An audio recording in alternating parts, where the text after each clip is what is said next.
speaking to Kerry Hallard, President of the Global Sourcing Association. Kerry, we've been looking at the trends that are discussed at the Brexit and Global Expansion Summit today. What have you identified as the most important trends?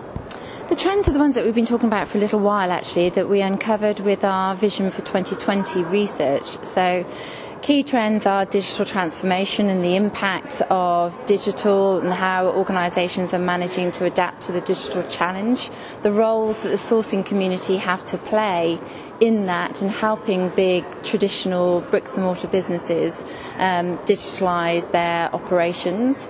Then there's been the whole focus on automation, which has been one of the hottest topics for a while. And again, we saw this one discussed today.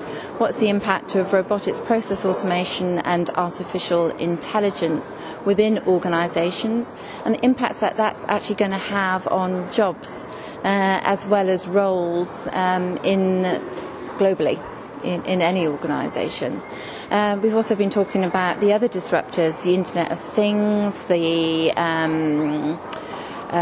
cloud, big data and analytics. All of these subjects are still really, really at the fore. And then you add to that the complexity of what's going to happen because of Brexit. And it becomes quite a confusing and dynamic conversation. We've been trying to answer the question what's going to happen after Brexit, but we haven't really come up with a solution here. Do you have an answer? I am so sorry, but I do not have an answer. We've been discussing it as well, and it's really clear that there is no clear plan of what Brexit really is how Brexit's really going to play out and what it's really going to mean.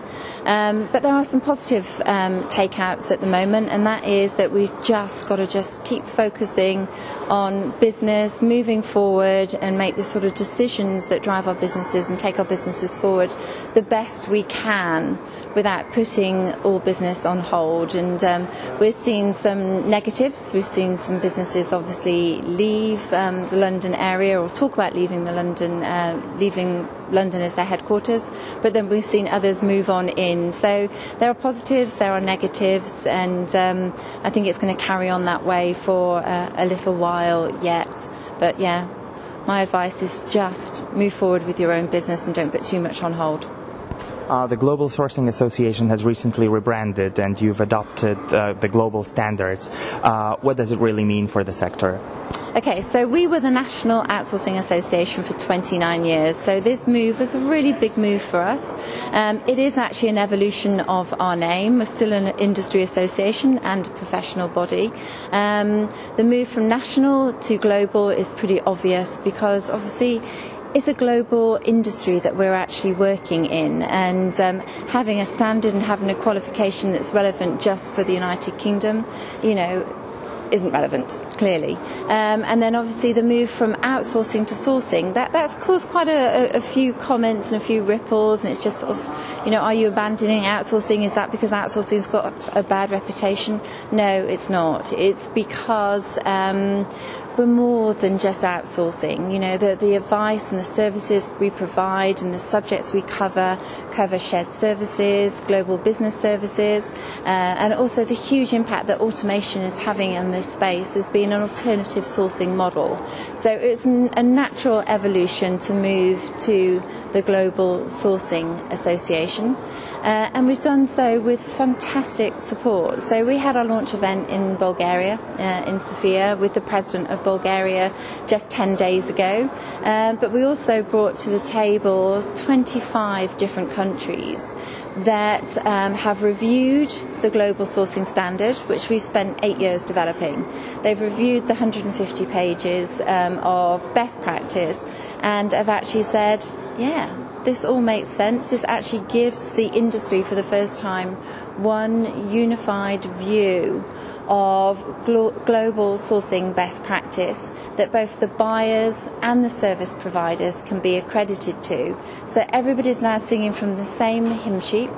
It's more than just a standard because it's actually underpinned by a whole host of very important principles, whether they're the industry code of conduct and how individuals and corporates operating in sourcing behave, or whether it's the competencies and capabilities framework, which actually look at all the skills that organisations need to have if they are to meet the standard and then progress and to maintain and move forward in the industry. And then also transparency principles. You know, this industry needs to become more transparent in the way that it operates. So we've put forward a set of transparency principles. So it's more than a standard, it's now a sort of way of life for the global sourcing industry, and that can only serve two purposes. One is to improve the reputation and improve the results delivered in the sourcing industry, and that in turn will then just grow the size and reach of the sourcing industry. So really, really important announcement. Went down incredibly well. We've got a fantastic standards advisory group supporting us to make sure that this standard continues to evolve as the industry evolves, with really, really global input on the changes and developments that we might need to make over time. So some of the organizations that you mentioned, out of those 25, were from Central and Eastern Europe. How do you see the implementation of those standards in the region, and what would it mean for the region to actually adopt them? Okay, so the CEE region is a really big delivery destination. So we've been discussing with Poland through ABSL, and then obviously Romania and the Czech Republic through ABSL. Obviously Bulgaria were there in the Bulgarian Outsourcing Association, and other regions, other countries as well. What we're doing with the standard, first of all, is getting more and more of the buyers going through the standard, and then what we're going to see is a complete shift where the buyers, when they go through their RFPs and their procurement processes, are going to actually ask for their service providers to be accredited. And that's when we're going to see the big uptake, I believe, of the standard in the region. So it's a buyer first approach.